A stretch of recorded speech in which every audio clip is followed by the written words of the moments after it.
வணக்கம், நான் உங்கள் ஆர்ஆர் கேபிட்டல் சதீஷ். 14/3/2024 இன்றைய பங்கு சந்தை செய்திகளோட small cap mid cap stocks மட்டுமே 5 லட்சம் கோடி ரூபாய் மக்களுடைய வெல்த் வந்து வாய்ப்பு பண்ணிருக்கு. இது எதனால நடந்துச்சுங்கிற டீட்டெயில் தான் இன்னைக்கு நம்ம பார்க்க போறோம். நேத்து பார்த்திருப்பீங்க இல்லையா, 1000 பாயிண்ட்க்கு மேல சென்செக்ஸ் 300 புள்ளிகளுக்கு மேல நிப்டி இறங்கி இருந்துச்சுல்ல.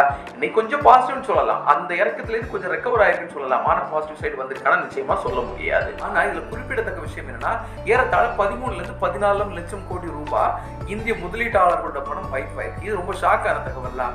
இன்னும் குறிப்பா சொல்லணும்னா 5 லட்சம் கோடி ரூபாய் ஸ்மால் கேப் மிட் கேப்ல மட்டும் இன்வெஸ்டருடைய வெல்த் ஏரோட் ஆயிருக்கு. அப்போ இதுக்கு முக்கியமான காரணம் என்னன்னு பாத்தீங்கன்னா, போன மாசம் பாத்தீங்கன்னா செபி ஸ்மால் கேப் மிட் கேப்ல இருக்கக்கூடிய மியூச்சுவல் ஃபண்டுகளை வரைமுறைப்படுத்தணும்னு சொன்னாங்க. பொதுவாகவே பாத்தீங்கன்னா இப்ப ரீசெண்டா வரக்கூடிய இன்வெஸ்டர்ஸ் பெரும்பான்மையானவங்க என்ன பண்றாங்கன்னா, கூகுள் பண்றாங்க. கூகுள் பண்ணும்போது எந்த திட்டம் அதிகமான வருமானம் கொடுக்குதோ அதுல இன்வெஸ்ட் பண்ணிருக்காங்க.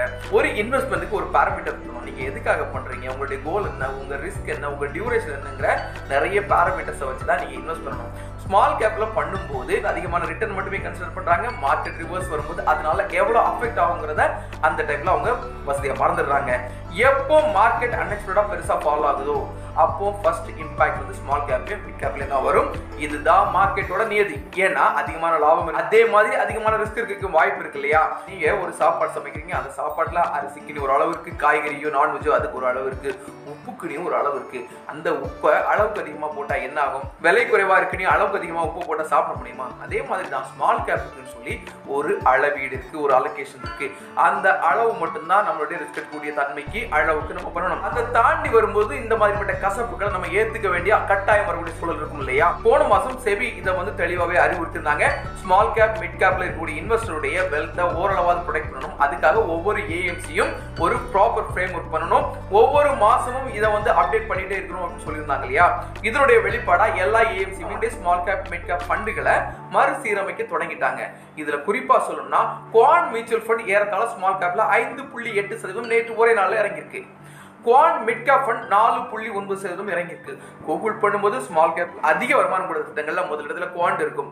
இரண்டாவது இருக்கக்கூடிய திட்டத்துக்கும் அந்த திட்டத்துக்கும் இடைப்பட்ட கேப் ஏறத்தாழ 4 to 6% இருக்கும். உடனே எல்லாரும் குவான் ஸ்மால் கேப்ல இன்வெஸ்ட் பண்ணிடுறாங்க.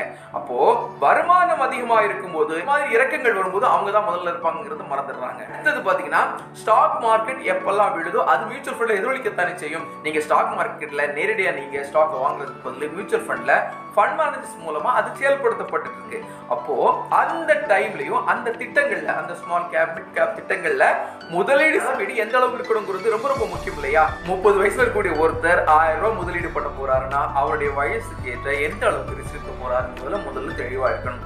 எத்தனை சதவீதம் லார்ஜ் கேப் கொடுக்க போறாரு, எத்தனை சதவீதம் மிட் கேப், எத்தனை சதவீதம் ஸ்மால் கேப், எத்தனை சதவீதம் பேலன்ஸ் கொடுக்க போறாரு, எத்தனை சதவீதம் ஹைபிரிட்கோ மல்டி அசெட்டுக்கோ டெட்டுக்கோ தர போறாருங்கிற ஒரு புரிதல் தொடர்ச்சியா இருக்கணும். அந்த தொடர்ச்சி தான் அவங்கள வெல்த் கிரியேட் பண்ண உதவுமே தவிர இந்த வாலட்டைல் நிச்சயமா அவங்களுக்கு உதவாது. அடுத்தது ஸ்மால் கேப் எந்த அளவீட்டுல அளக்கப்பட்டிருக்கு அப்படிங்கிறத முதல்ல புரிஞ்சுக்கணும். 5000 கோடி மார்க்கெட் கேபிட்டலுக்கு உட்பட்டு இருக்கக்கூடிய ஸ்டாக் தான் இந்தியாவில் ஸ்மால் கேப் ஸ்டாக்ஸ் சொல்லி எக்ஸ்சேஞ்சும் செபியும் வரைமுறைப்படுத்தி வச்சிருக்காங்க. 5000 கோடியிலிருந்து 20,000 கோடி மார்க்கெட் கேபிட்டல் உள்ள ஸ்டாக் தான் மிட் கேப் ஸ்டாக்ல அடையாளப்படுத்தப்பட்டிருக்கு. அப்போ இந்த வித்தியாசங்களை புரிஞ்சு சின்ன கம்பெனிகள், நடுத்தர கம்பெனிகளை நீங்க புரிஞ்சு அதுக்கு அந்த மாதிரி இன்வெஸ்ட் பண்ணும்போது உங்க வெல்த்தை நீங்க உயர்த்துறதுக்கு வாய்ப்பு இருக்கு. நேற்று ஒரு நாள்ல மட்டுமே நிப்டில பட்டியலிடப்பட்ட நிறுவனங்களை 200 நிறுவனங்கள் 52 வீக் லோவை பதிவு பண்ணியிருக்குன்னா எந்த அளவுக்கு அந்த பாதிப்பு இருக்குங்கிறத உணர்ந்துக்கோங்க. இன்றைக்கு 148 புள்ளிகள் நிப்டில பாசிட்டிவா இருந்தாலும், 335 புள்ளிகள் சென்செக்ஸ்ல பாசிட்டிவா முடிவடைந்திருந்தாலும், 191 புள்ளிகள் பேங்க் நிப்டில நெகட்டிவா முடிவடைந்திருந்தாலும் இது ஒரு விஷயம் கிடையாது. இது வாலட்டைல். உங்க கோலை நோக்கி நீங்க டிராவல் பண்ணணும்னா உங்க கோலை நோக்கி புரிதலோடு இன்வெஸ்ட் பண்ணுங்க. இந்த வாலட்டைல கன்சிடர் பண்ணாதீங்க. அடுத்தது இன்ஃப்ளேஷன். நேற்றுக்கு வெளியிடப்பட்ட இன்ஃப்ளேஷன் ரிப்போர்ட் படி பாத்தீங்கன்னா, ஜனவரி மாதத்தை கம்பேர் பண்ணும்போது இன்ஃப்ளேஷன் 0.01% குறைஞ்சிருக்கு, 5.09% ஆயிருக்கு. இந்த இன்ஃப்ளேஷனையும் ஒரு காரணியா எப்பவுமே உங்க இன்வெஸ்ட்மெண்ட்டுக்கு நீங்க அடையாளப்படுத்திக்கோங்க. அப்போதான் இன்ஃப்ளேஷனை பிரேக் பண்ணி நீங்க ஃபியூச்சர்ல growth கொண்டு வரதுக்கு வாய்ப்புகள் இருக்கும். குறிப்பா சொல்லணும்னா, அடானி குழும நிறுவனங்கள் ஓரளவு பாசிட்டிவ் இருந்தது பார்க்க முடிஞ்சு, எல்ஐசி நிறுவனமும் ஓரளவு பாசிட்டிவ் இருந்ததை பார்க்க முடிஞ்சு, முக்கியமான பெரிய நிறுவனங்கள்ல பெரிய நெகட்டிவ் இல்லாட்டும் 0.5% அளவுக்கு வீக்கா இருந்ததை நம்ம பார்க்க முடிஞ்சு. மார்க்கெட் ஒரு கன்சாலிடேஷன் அப்படிங்கிறத விட மார்க்கெட் இனி வாலட்டைலா இருக்கிறது தான். தொடர்ச்சியா அடுத்த 60-70 நாட்களுக்கு வாலட்டைலா இருக்கிறதுக்கு வாய்ப்புகள் ரொம்ப அதிகமா இருக்குங்கிறத நினைவில் வச்சுக்கோங்க. டாடா மோட்டார்ஸ் நிறுவனம் இந்தியாவில் 9,000 கோடி அளவுக்கு இன்வெஸ்ட் பண்றதுக்காக ராணிப்பேட்டையில இன்வெஸ்ட் பண்றதா நேற்றைக்கு சொல்லியிருந்தாங்க. அதையும் முக்கிய செய்தியா எடுத்துக்கோங்க.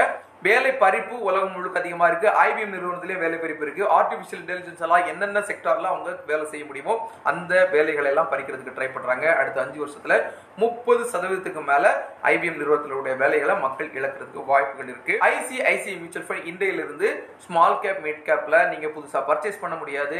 அதே மாதிரி எஸ்டிபி பண்ண முடியாது. நல்லா புரிஞ்சுக்கோங்க. ஒன் டைம் பர்ச்சேஸ் பண்ண முடியாது, எஸ்டிபி பண்ண முடியாது, ஸ்விட்ச் பண்ண முடியாது. இந்த மாதிரிப்பட்ட ஒரு விஷயத்தை வச்சிருக்காங்க. எக்ஸிஸ்டிங் நீங்க ஒரு லிக்விட் ஃபண்ட்ல இருந்து ஸ்விட்ச் பண்ணலாம்னு நினைச்சீங்கன்னா இந்த ஸ்மால் கேப் மிட் கேப்ல பண்ண முடியாது. சோ இதெல்லாம் நீங்க மனசுல வச்சு நீங்க எந்த மியூச்சுவல் ஃபண்டுகள்லயோ அல்லது எந்த ஷேர்லயோ முதலீடு பண்ணும்போது இந்த பாராமீட்டர்ஸ் எல்லாம் நீங்க வச்சுட்டு இன்வெஸ்ட் பண்ணும்போது பீஸ்ஃபுல்லா இன்வெஸ்ட் பண்ணலாம், பீஸ்ஃபுல்லா உங்க growth-ஐ எதிர்பார்க்கலாம். இன்றைய பங்குசந்தை சார்ந்த செய்திகள் மற்றும் தகவல்கள் உங்களுக்கு தெரிவிச்சிருக்கேன். இந்த செய்திகளும் தகவல்களும் உங்களுக்கு பயன்படும் நினைக்கிறேன். எப்பவும் சொல்ற மாதிரி தான் பங்குச்சந்தை, மியூச்சுவல் ஃபண்ட், ETF போல வெறும் 100 ரூபாயிலிருந்து கூட முதலீடு செய்ய முடியும். இந்த மாதிரிப்பட்ட எளிய முதலீடுகள் இருக்குங்கிறது எல்லா மக்களுக்கும் போய் சேர்ந்த நோக்கத்துல தான் இந்த செய்தி தொகுப்பு உருவாக்கப்பட்டிருக்கு. இந்த செய்தி தொகுப்பு உங்களுக்கு பிடிச்சிருந்தா லைக் பண்ணுங்க, கமெண்ட் பண்ணுங்க, சப்ஸ்கிரைப் பண்ணுங்க. இது முழுக்க எஜுகேஷன் பர்பஸ் தான். உங்களுடைய பங்குசந்தை சார்ந்த முதலீடுகளை நீங்க எடுக்கிறதுனால உங்களோட முதலீட்டோட ரிஸ்க் என்னங்கிறத உணர்ந்து அதற்கேற்றபடி முதலீடு செய்யுங்க. நன்றி.